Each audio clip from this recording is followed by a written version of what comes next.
Live from downtown Detroit, Local 4 News at 5 starts now. Police say it happened inside a high school during school hours. A student at Henry Ford II High School in Sterling Heights arrested for sexual assault. Tops our news here on Local 4 News at 5. Glad you're with us. I'm Devin Skillian. I'm Kimberly Gill. In a letter to parents, the school says the alleged assault happened near the Performing Arts Center 1 week ago, and charges are pending. So let's get to Pamela Osborne. Pam, what more can you tell us about this? Kimberly and Devin, we know this assault took place on December 5th in the middle of the school day and on school grounds.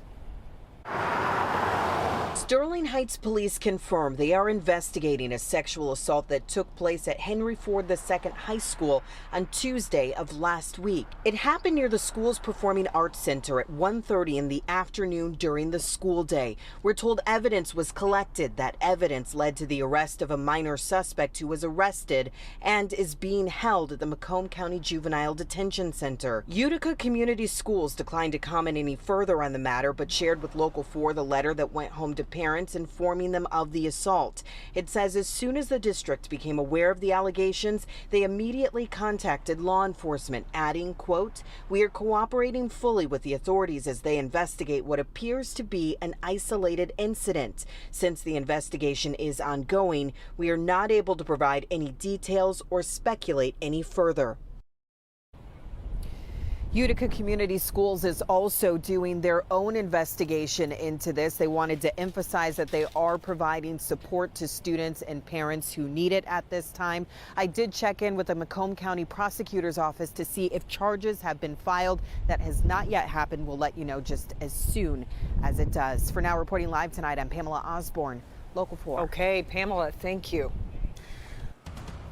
Now to breaking news coming from the Wayne County Prosecutor's Office. Officials there tell us they have received a warrant request in the Samantha Wall murder case. That is a legal step before potentially issuing charges.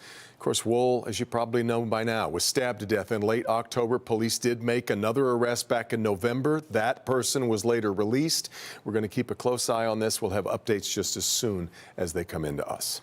When James and Jennifer Crumbley go to trial next month, prosecutors will not be able to present videos their son made of himself killing birds. Yeah, lawyers for Jennifer Crumbley argued that she never knew about it, and a judge agreed. The ruling was then applied to her husband's upcoming trial as well. The two are facing 4 counts of involuntary manslaughter for the 4 students killed in the Oxford school shooting. And just days after being sentenced to life in prison without the possibility of parole, the Oxford school shooter is on the move. Ethan Crumbley has been taken out of the Oakland County Jail and is now at the Thumb Correctional Facility in Lapeer. He's set to be housed there until he turns 18. He'll then be sent to a permanent facility. A woman from Ionia on the west side of the state has been handed 2 35 to 60-year sentences for hitting and killing 2 Metro Detroiters who were participating in a charity bike ride. Mandy Marie Ben will serve those sentences consecutively for the deaths of Edward Erickson and Michael Sahaney. Jacqueline Francis is on this story tonight following what was really an emotional day in court today.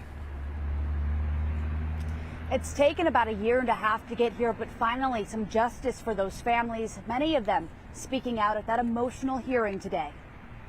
Today in court, grieving loved ones confronted the driver that killed 2 cyclists during a Make-A-Wish bike ride in July 2022. My brother's death has left such deep holes in our family. What started as a beautiful day in July ended in devastation. The crash killed 48-year-old Edward Erickson of Ann Arbor and 57-year-old Michael Sahaney of Bloomfield Hills. Family reminding the court of the children robbed of their dad. A young daughter who will not have a father to walk her down the aisle. The crash happened on the west side of the state in Ionia County. The driver, Mandy Marie Ben, was convicted of 2 second-degree murder charges, among other lesser charges. Ben was driving under the influence of drugs not prescribed to her. Those are the actions of somebody that was high, about as could be, maybe. I think we could phrase it that way, right? It almost looks real. Falling asleep in the patrol vehicle as you're being taken for questioning.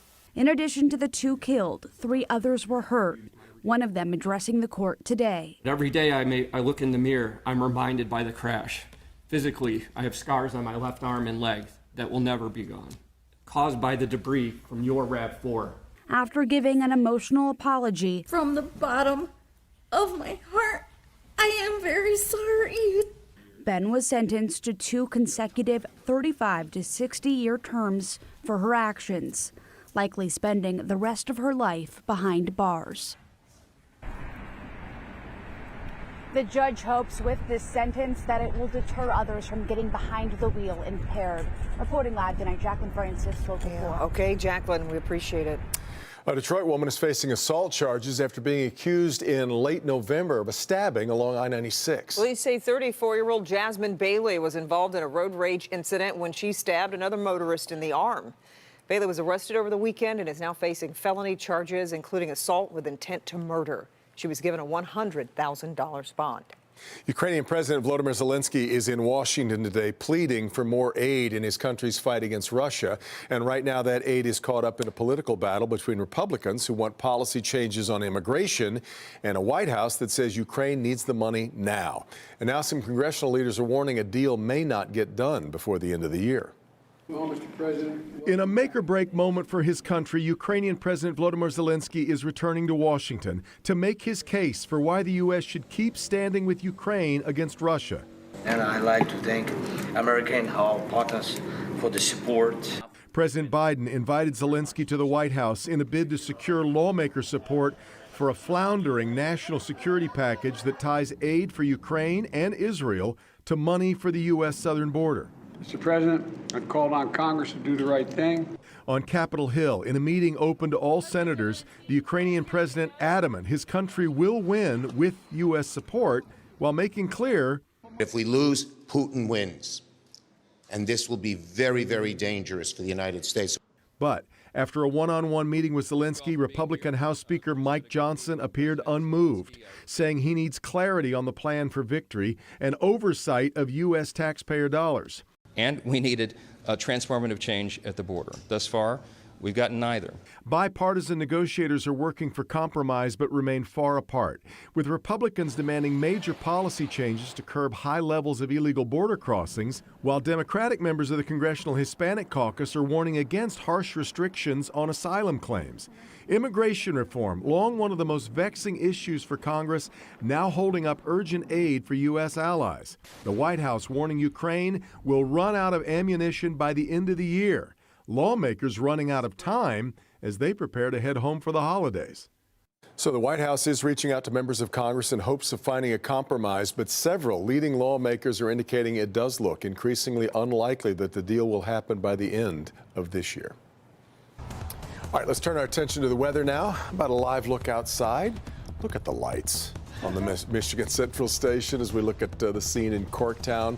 We also got a lot of sun today and not too chilly. Yeah, not too chilly. A bit windy, which I was concerned. Today's my trash day. There you go. I always get a little nervous. Redistributing it among the neighborhood. You go. Hi, Kim. It's not really your trash day. It's the next city over's trash day now.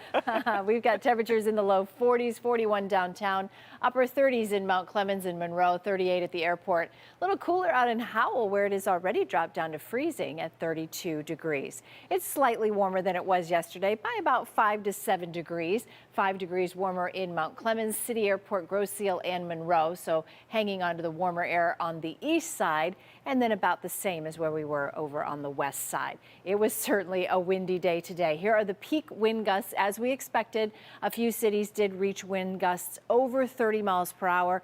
Pontiac leading the way there at a 32 mile per hour gust this afternoon. 31 City Airport, 30 mile per hour winds out in Ann Arbor, and pretty much mid to upper 20 mile per hour winds everywhere else. Now tomorrow, the winds are going to calm down. Temperatures will be about 4 or 5 degrees cooler than they were today, but it might feel exactly the same because we don't have the wind to contend with. So 38 will feel like 38. We did have wind chills today that were in the 30s, even though our temps were in the 40s. So tomorrow morning we start out colder than we did today. We were in the low 30s this morning. We'll be in the mid 20s tomorrow, but we get our sunshine back once again. And take a look what happens to our temperatures over the next 7 days. We go quite a bit above average. In fact, by Friday, we're near 50 degrees. We'll talk about that in our next chance for rain in a few minutes. Crazy. All right, Kim.